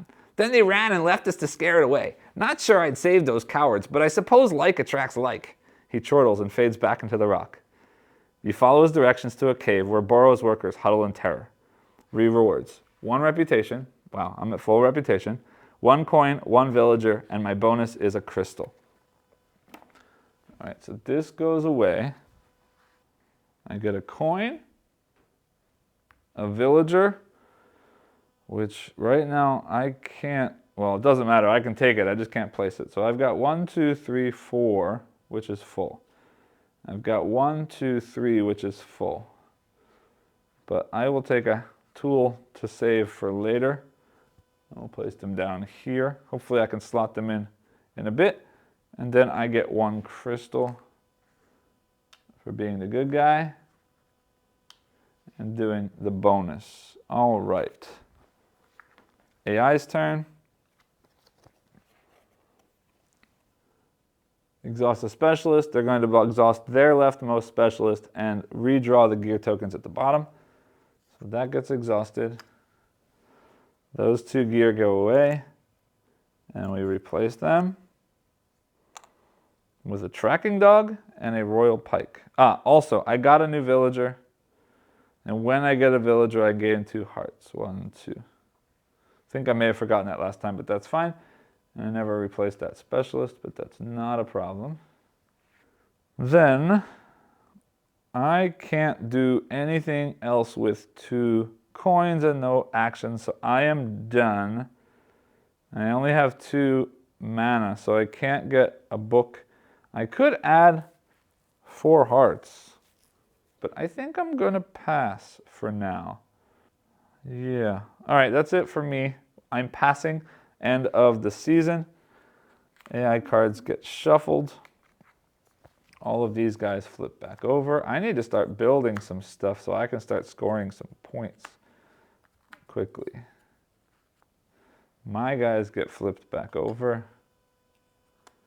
These all get refreshed. These all get refreshed. We'll do that. Okay, then we produce. I get crystals. 1, 2, 3 crystals. I get 1, 2 hammers. I get 1, 2, 3 shells. And 1, 2 bottle demons. Awesome. All right, we got lots of stuff. Plus 1, 2, 3, 4 coins. I'll trade in 1 for a 5. And now is when I start spending stuff. If I spend 1 of each, I get 12. So I'm going to spend 2 of each. 1, 2, 1, 2, 1, 2, 1, 2. It gets me 24 coins. So I got a 10. And 1, 2, 3, 4. Then, yeah. I got enough that I could get 3 more for that, 4 more for that, and 2 more for that is, what, 2, 4, 6, 7, 8, 9 coins more if I need it, but I'm going to wait. And then I can get 3 points per crystal, which right now is 3, 6, 9. I could get 3 points per adjacent book, which I don't do yet. I could get 4 points per tool that's being built adjacent to that one. Yeah, book and 1 movement. All right, I see what I'm gonna do. All right, I'm gonna actually build twice. Not instantly, but soon. Because we're in round 5 or season 5. I'm gonna spend 4, 1, 2, 4 coins to build with this guy. Gets me an experience point. And then I'm building just 1 coin. Gets me a book. Now I need to be thinking about where I put this. Or not. Yeah, or not. That was one I spent. Let me get that one back. I spent 14 instead. That's 10 and 5 is 15 minus 1 back is 14. I'm going to take that 14. Put that there. Which is going to score me 3 points per crystal. I've got 3 there, which will be nice. And I get a book for doing that. Then, I really do need to get the cards. That's it for me for now. Except that I want to spend some stuff. 3 shells gets me another 5. All right, AI's turn. Exhaust my leftmost specialist and I get the tax. So my bland builder goes bye-bye and I get $3. Fine with me. Then, do I want to refresh my hearts? Ongoing. Yeah, I'm going to do that instead. Use 1 mana and 1 tool to get myself 1, 2, 3, 4 hearts back. Then I'm going to use my first movement to go here, ignoring the mountains because of my climbing gear. And we will do story M, which says, a thick blue fog drifts through the columns of the ancient bridge. Globular spirit beings slog through the mist, staring at you with round, bright eyes. So I can search the mist for discarded treasures, or I can communicate with the spirits to learn their secrets. It's going to take a skill 4 to search for treasure, or a skill 7 to learn the secrets of the spirits. I have 9. I kind of want to learn their secrets, but treasure is nice to have. Yeah, no, I'm going to communicate with them to learn secrets, skill 7. I roll a 2, means I need 5 to succeed or 7 for a bonus. Yeah, I'll use 7. I'll find the bonus. It says, the spirits give you visions of ages past. Rewards, 2 reputation. I can't. 1 book. And then my bonus is 1 more reputation, which I still can't. 1 coin and 1 quest card. So I will take a coin. And I'm going to draw an advanced quest because these are the ones that cost books and get me lots of points. I might have to rush across to the other side of the board, but I got lots of movement with this character, so that's okay with me. Hermit's Hut says 10 points. I need 2 books, but I have to have at least 5 unspent experience. Well, I've got 2, and I've got this ability to buy more. So we may be okay. And that's worth 10 points if I can get there. That's pretty cool. All right, so let's see what we can do. If I can get experience, it means I'm definitely not doing a Streka. I do get to keep this for 1 more coin production. AI's turn. They're searching, claiming the closest search token, which from here, 1, 2, 3, 4, 5, 6, 7. Yeah, it's gonna be that for sure, isn't it? Okay, then, what do I need at the snail caves? 2 hearts at the snail caves. All right, we're gonna do this. I'm gonna spend 6 to use their healer. Gets me 1 crystal and fills up my hearts. They take their turn, which is roll a die. For 2. 2 says they're going to claim the next order token, which I haven't taken any of and don't expect to at this point. Then I'm going to activate my movement. It's kind of a waste, but I'm going here because for 2 hearts I can activate my Snail Caves card. 1, 2, which gets me 1 Bottle Imp or Bottle Demon. And then I'm going to activate the space as well, which 2 more hearts gets me 1 experience and 2 more coins. Now I did that because, again, I need 5 experience to activate this Hermit's Hut card all the way across the board, and I'd really like to be able to do that. All right, then AI takes their turn. which says recruit the specialist, leftmost available specialist. I get to choose what it replaces. I don't really care, but let's say it replaces the regular build because it's a build with an experience. That's nice. Then, oh, I was wrong. These 3 gets me a book, not an experience, so that's fine. All right, so Hermit's Hut, I've got books already. Ublo Tower, if I go there, gets me nothing, just a hammer, oh, and 3 coins. All right, hold on. I'm gonna spend these crystals to get 11 coins.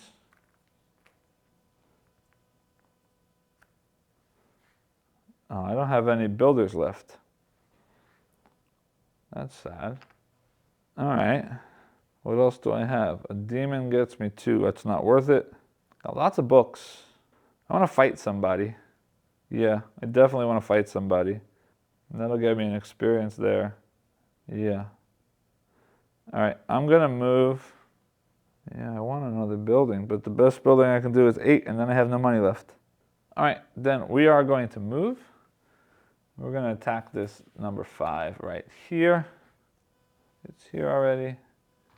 He starts at 13 hit points. So let's see if we can survive this, because I only have 7. That may have been a mistake. And I don't have any tools left. Hold on a minute. Yeah? No, because he's gonna hit me like once, and then I die the second time. And I can't beat him that quickly. Hold on, please. No. All right, well, I get to move 4 spaces.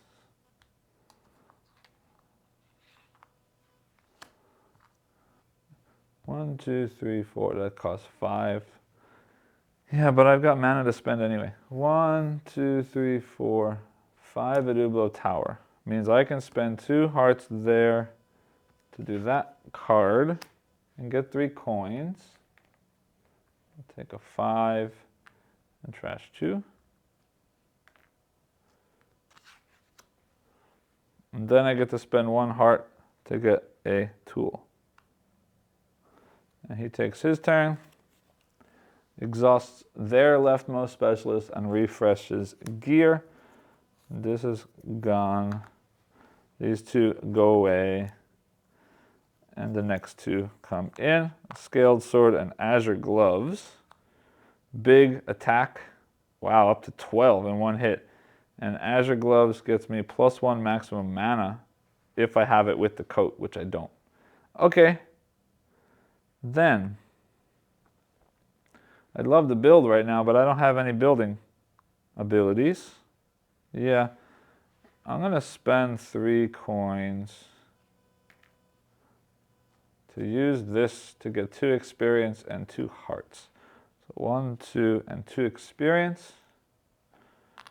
Because now I do have that 5. Then, they take a turn. Attack for the first time, which it is. They'll take a 5. They get 2 villagers, which I like. They will do tool and tool. Good for me. That's the end. I'm passing now because I can't do, well, I could, but I'm not going to do anything else. Yeah, I might as well use 3 to get a book. It doesn't matter, but it's worth it. Then, that's the end of the round. Refresh everything. But we got to produce first. Shuffling the AI deck. We produce crystals. 1, 2, 3 crystals. I produce tools. 1, 2 tools. We produce shells. 1, 2, 3 shells. 2, 3 shells. Hold on a minute. I should slot him in because I have the ability to move them, and this is 1, 2, 3, 4, 5, so I might as well do that so I get 1 more tool.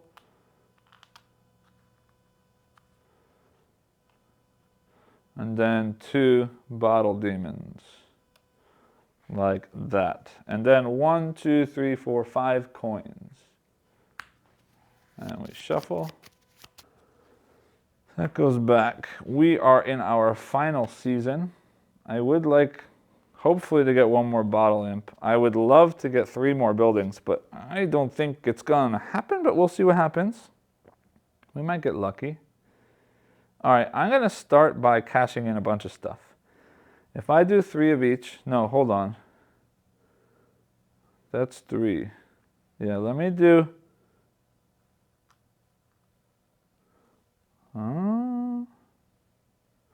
no, that's fine. We're just going to do 3 of each for 36. Yeah. 1, 2, 3 of those. And then 1, 2, 3 of those leaves me with 1 tool left, but I got 3 times 12 is 36. So we'll do 10, 20, 5, 5, 5 is 35, and 1 is 36. I will activate spending 5 and getting 1 changed to use his builder, which gets me an experience point. And I am building for 14. Means a 10 and a 5 with 1 change back. This building here is going to get me a book, but it's also scoring 3 points for every book that's adjacent to this location. I will place it there. It means I got to spend an extra 2 coins to put it there, but it is next to 2 books already. Nice. AI takes their turn. Search. They are claiming the closest search token to me, which is going to be the one in the Scholar's Tower, unfortunately. But that is what it is. And I will build again. I've got all this experience, but like, I don't need any of it right now. I'm going to spend, no, what am I doing? I'm going to build with this builder because he's cheaper. 5 getting 1 back. And is there points per bed is here? I can't get there. 3 points per bottle demon, which is 2. That's 6 points. 2 points per tool is 2, 4, 6 points. I want to have, yeah, I'm just going to spend 1 to place this here because a couple things. Number 1, it's going to get a book next to this, which scores me 3 points. It gets me a book for placing it in that location. And I'm allowed to, because of this building, move this up here. I don't think I'm going to fill them out, but if I did, that would be amazing. AI takes their turn. They are attacking, which means they are going to remove this here, getting 2 more villagers. So they'll take that shell, and now we refresh everything. 1, 2. 1, 2. Oh, come on, give me a crystal so that they don't take that demon. Damn it. All right, well, that stinks because that's a whole lot of shells. And they are taking 1 more, and they will take that bottle demon, unfortunately. Which I really want to put right there. But that's okay.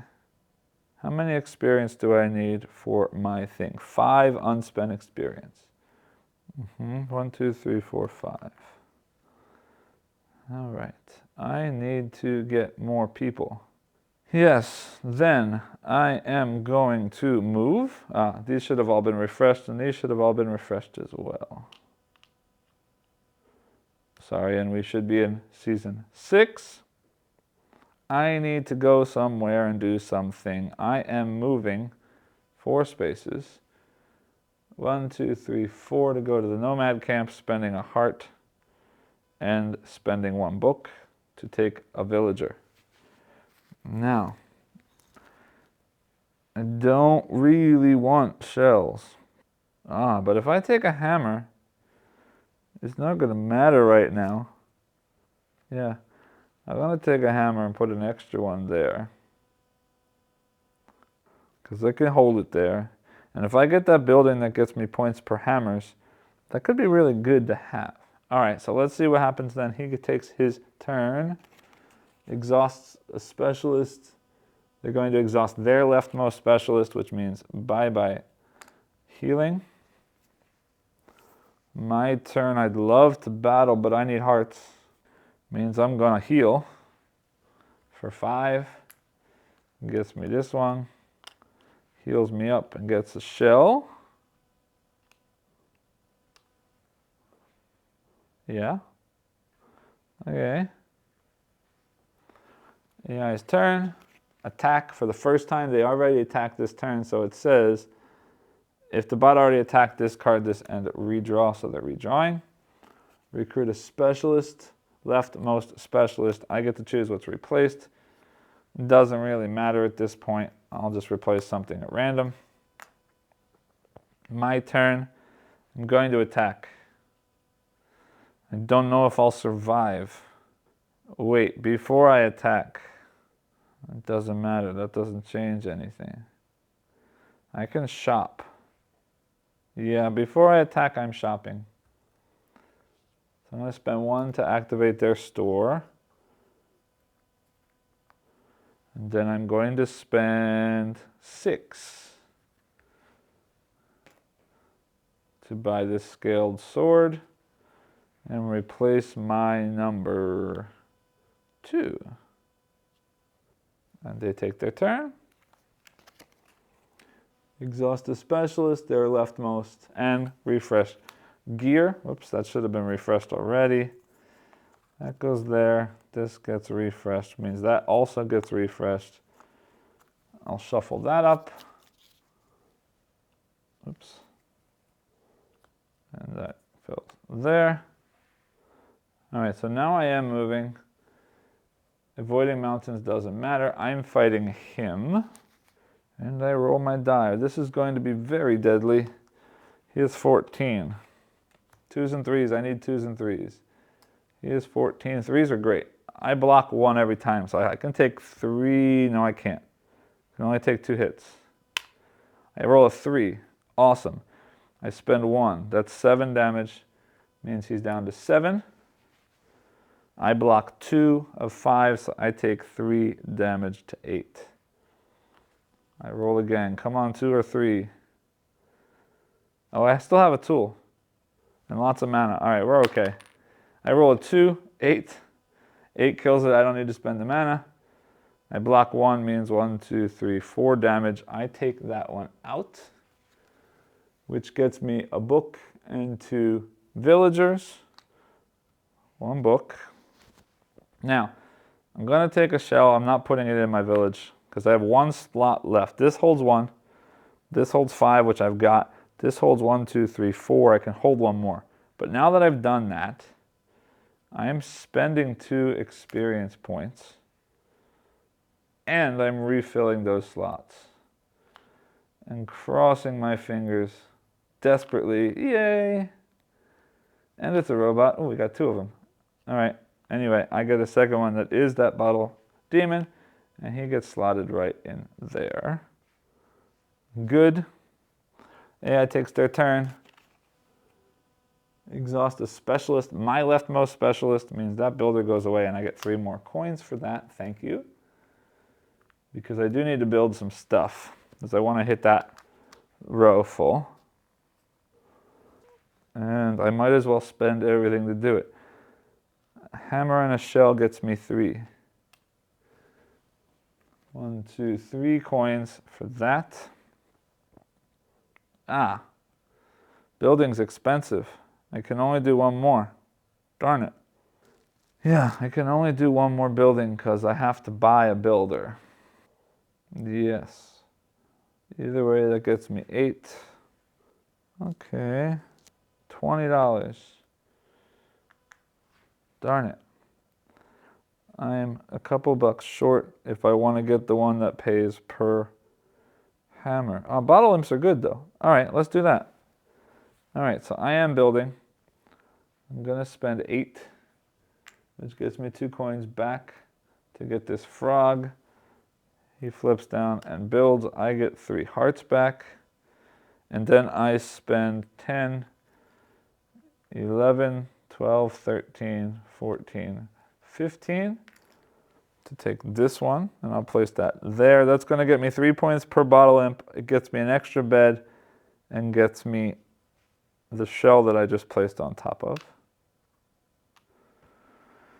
Okay. His turn. He's searching, which doesn't really bother me much because I'm not anymore. I've got 3 coins left here. I'm going to spend them to flip her, which gets me 2 hearts and 2 experience because I need the experience to finish the end. AI takes their turn, which says they are rolling a die. They roll a 2, claims another order token. My last turn of the game, I'm moving.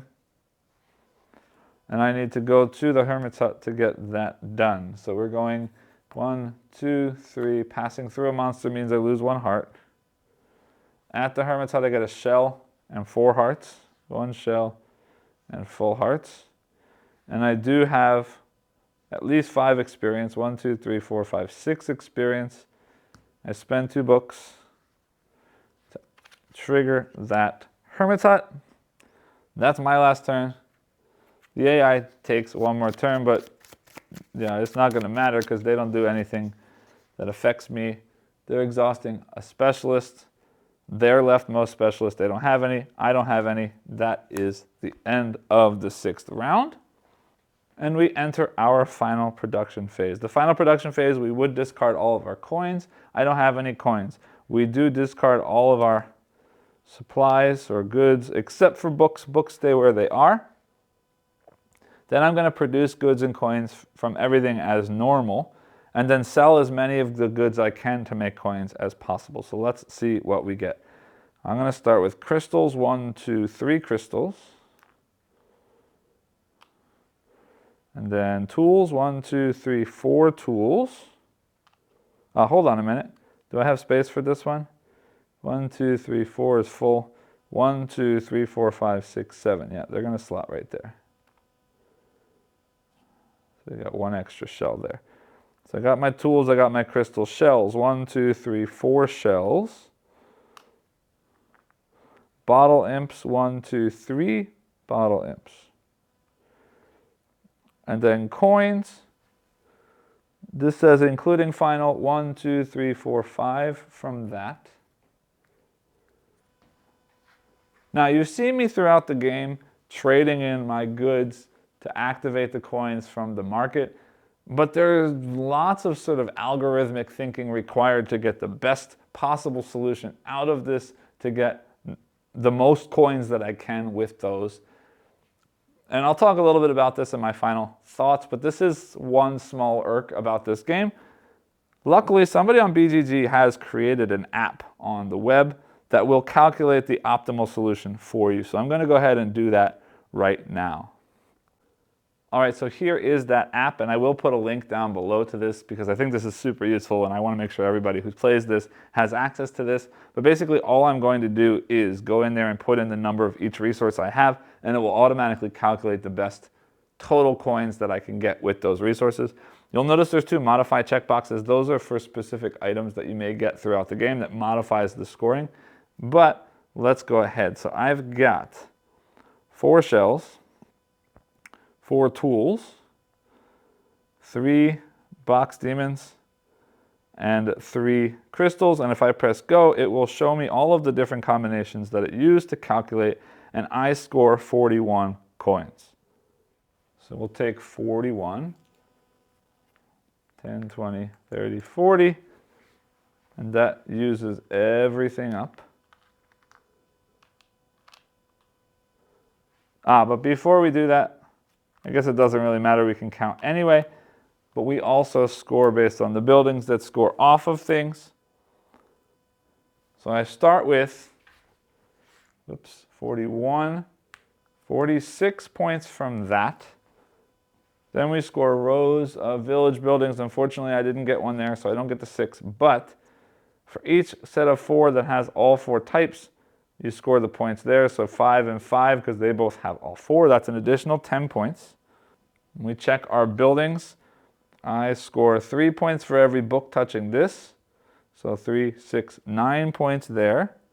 3 points for every crystal produced, which means 3, 6, 9 points for that. And then finally 3 points for every bottle demon that I produce, which again is 3, 6, 9 points for that.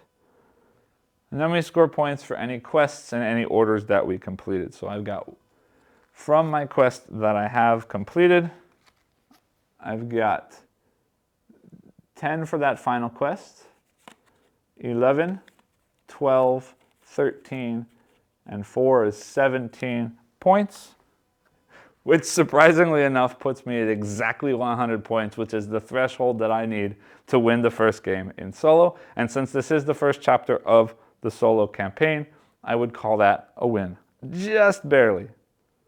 So while we're here, I do like to take a look at the components. First things first, Red Raven, Ryan Luakat artwork, gorgeous. Everything on this table shines. The character designs, the people, people and creatures, robots. I mean, look at some of this stuff. It's wonderful. We've got this sort of weird cyborg looking person. We've got this squid in a jar basically looking thing. I mean, the enemies, everything here just shines. I'm a huge fan of Luakat artwork, and it's here in droves. The card quality here is very thick, very nice, very easy to shuffle. All of the iconography very easy to understand. Now that might be because I've played a lot of Red Raven games and it sort of follows the same kind of iconography, but to me, everything in here is really clearly, easily explained. Just taking a look at more of the artwork that I do, again, really enjoy all of these buildings, unique buildings, very, very cool designs, easy to understand. Now, everything is really big. This might be the biggest display that I've ever done for a playthrough. I apologize now if it's a little bit too far zoomed out to see things. I'm hoping that it was good enough to be able to follow along with what I was doing. This game has a huge footprint. I will ding it a little bit for that because this is huge and it takes a lot of time to get it out. Lots of components. The setup, the takedown is really, really, really intense and does take a whole lot of work to get done. But the components themselves, if we are talking about components, I love them. I mean, I'm a big fan of the design of Red Raven games. These coins are cool. I know there are metal coins for this that I would love to have, but the coins themselves are cool. The wooden bits, again, they're a little bit fiddly on this track. They're probably a little bit larger than they need to be. I just want to show you all the different pieces because I'm a big fan of chunky wooden bits. And this game has a whole lot of those chunky wooden bits. Again, really nice design, very clear iconography, nice punchy colors. Yes, this tracker for the items is a little bit fiddly. It does get knocked around if you're not careful, but it works. It's too big maybe, but it works. Again, all of the componentry here, nice quality, great art, great graphic design, easy to understand. That's an A+ in my book for components. Now, as for the insert for this game, well, here's the box.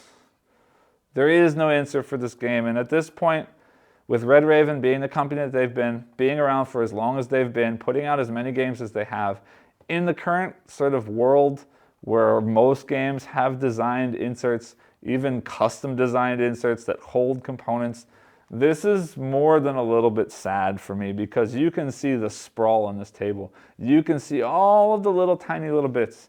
And every time I want to play this game, I got to take them all out and then I got to put them all back away again. And it takes a lot of time and it's very, very fiddly to get everything to the table. And that is, even if this is my favorite game, that kind of fiddliness, that kind of setup without an insert is certainly going to knock some points off of my feelings of a game and definitely pull down my opinion on a game, even if it's a great game. And that's unfortunate because an insert is something that, yes, it takes time. Yes, it takes some money. It might raise the price of the game a little bit, but at this point, I think they're pretty much needed, and it makes me a little sad not to see one here. With all that said, meet me back up top and I'll let you know what I think of the game itself. Welcome back. I hope you enjoyed the playthrough.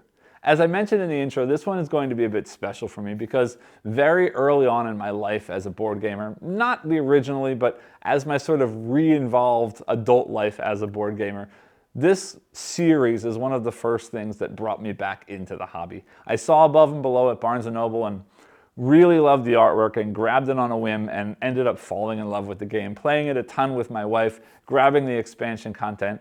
Then Near and Far came out, one of the very first games I ever backed on Kickstarter, and fell even more in love with that one, starting a campaign with a friend and playing through fairly regularly, which was something new for me at the time. I've been a huge fan of this series from the beginning, and when I heard that there was going to be a solo mode in this game, I was even more excited to see what was going to come out of it. So I sat down to play the game, set everything out on the table. It looks gorgeous. It's amazing. I'm very, very excited to continue this sort of journey through the storytelling world of Arzium. And I played my first game, and some of the mechanisms were fun, and it was not a bad game, but I just kind of felt let down.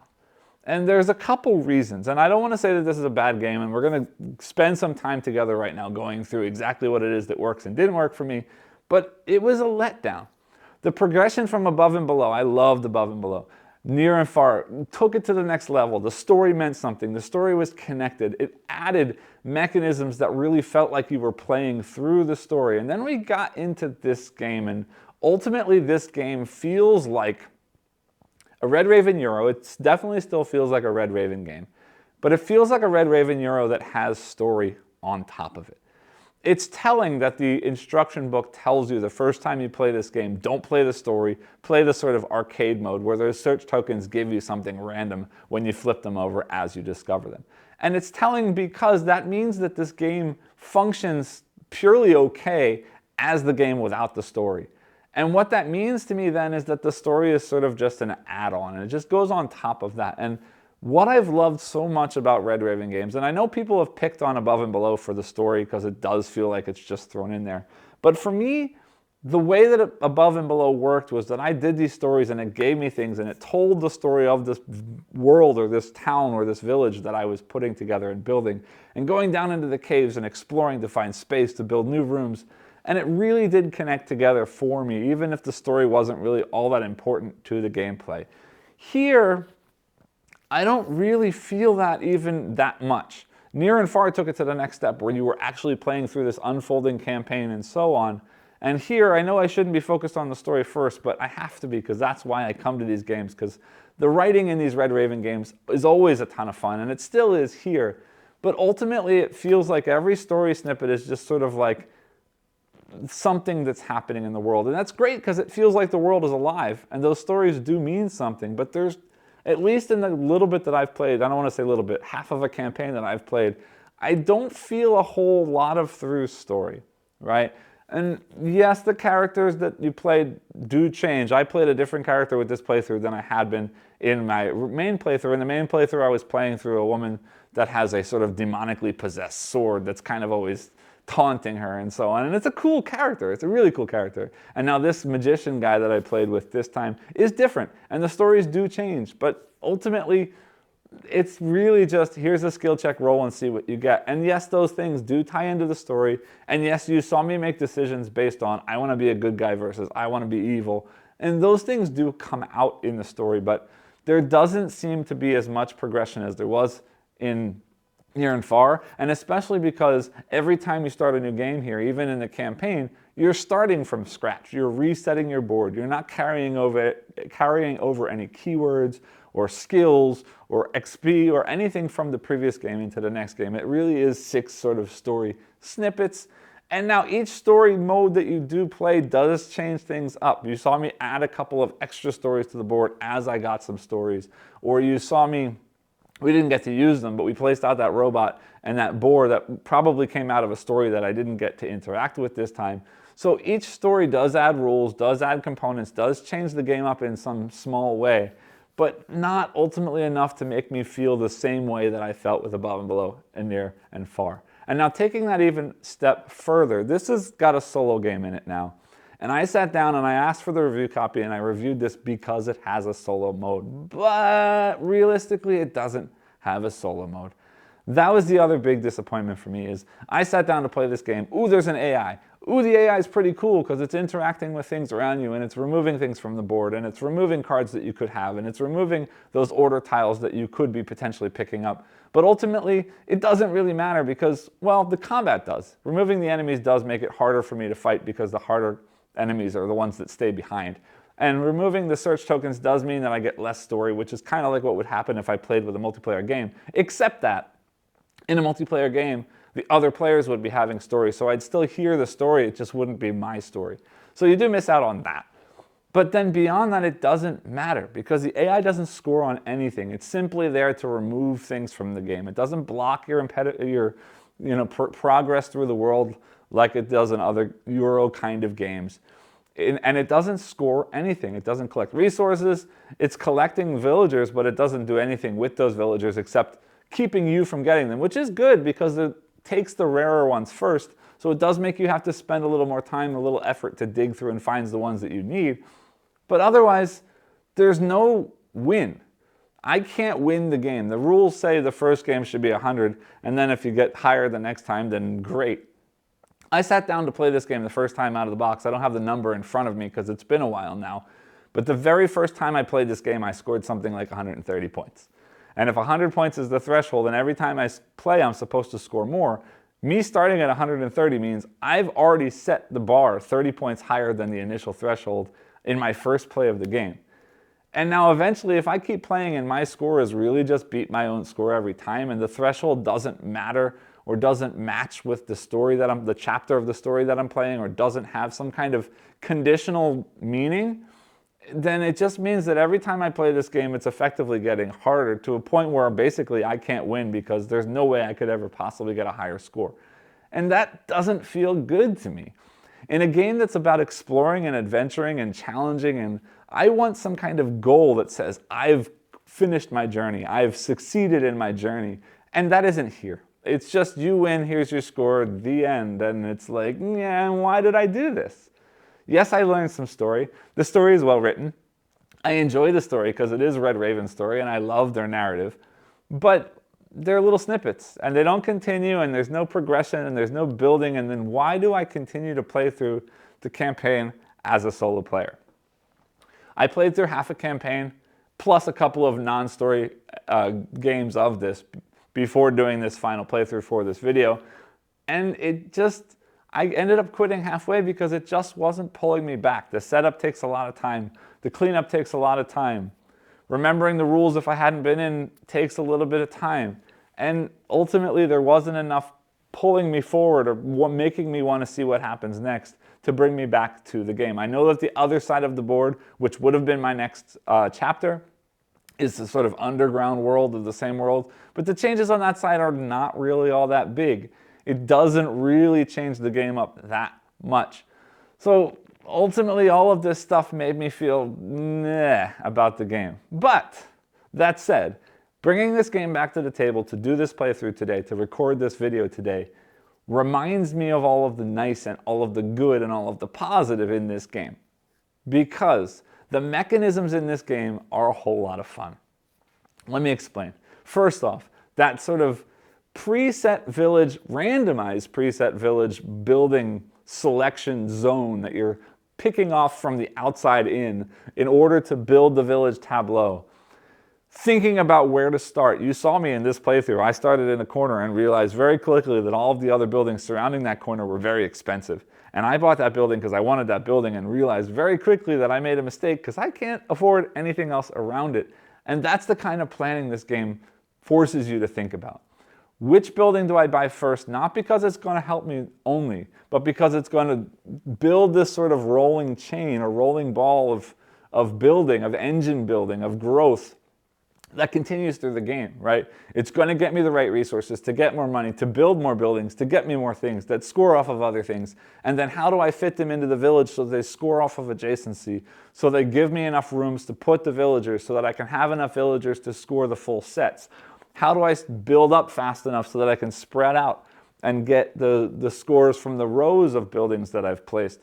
And this building mechanism of how to play with the randomized assortment that I get at the start, where to start, how to sort of bite my way or chew my way into the center so that I can expand out and get more stuff to fill in my villages.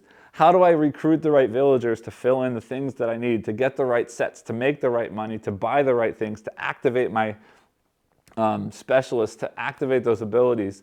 It's a whole lot of fun. All of the pieces in that planning and building is really, really, really cool. And then there's still the adventure part. There's the exploration part. The combat in this game is a whole lot of fun. The fact that I'm rolling a die not to get a result of the die to tell me how much damage I do, but to trigger some kind of event, or not event, effect or ability that I have based on weapons that I have or abilities that my character has. And then those abilities sometimes can be upgraded by spending mana, and then I can upgrade those abilities by buying new abilities or getting weapons at the store. And then it just, do I focus on getting shields to defend against the stronger enemies? Do I focus on building really strong weapons so that I can take out really heavy opponents before they damage back to me? Do I get skills like the one I had in this, where I could spend stuff, mana and tools, to give myself extra health while I'm fighting the enemies? It's just a whole lot of fun the way that this combat works, and I love this combat system, and I'd love to see this combat system explored more in further Red Raven games. So honestly, with that building system, with that combat system, and now the quests are cool too. Granted, I get random cards, but I've got the regular cards that are going to basically give me a little bit of something plus a tiny little bit of points. I've got the artifact cards that are going to give me some kind of recurring power or ability or item that I can use throughout the rest of the game. And then I've got the advanced ones that are generally going to make me walk back over to the left side of the map and sort of spend books and hope that my sort of tableau matches some kind of thing. In this case, I needed XP to get big points, and those are sort of end game scoring goals. So it's really cool to have this mix of cards. Sometimes you get lucky, sometimes you don't, based on location, but it's really cool to sort of force yourself to explore the board naturally, finding those story bits, finding those different missions or quests that you're going on, fighting these cool combats along the way. There's a whole lot of fun to be had here. There is definitely a journey that's a lot of fun. The gameplay itself is a whole lot of fun. If I had 2 or 3 friends that were really interested in this game and we had enough time to sit down and play a long game together, this is a campaign that I would absolutely play through multiplayer. I do enjoy it a lot. It's just ultimately the storytelling progression and the campaign progression in this game was disappointing to me. And more importantly, this solo game is not a game that should really be played solo, other than simply to learn the way that the game works. It's definitely fun to play with the mechanisms and tinker with the toys in the solo mode to understand, but ultimately, if you're going to enjoy the experience of this game, this is one that I cannot recommend solo, but would definitely recommend checking out multiplayer if this is something that you might find interesting mechanically, and then the story adds something to it. I hope that makes sense. I hope this video was helpful to you. If it was, please remember to like and subscribe and hit the bell icon below. As always, I will see you next time. Thank you very much.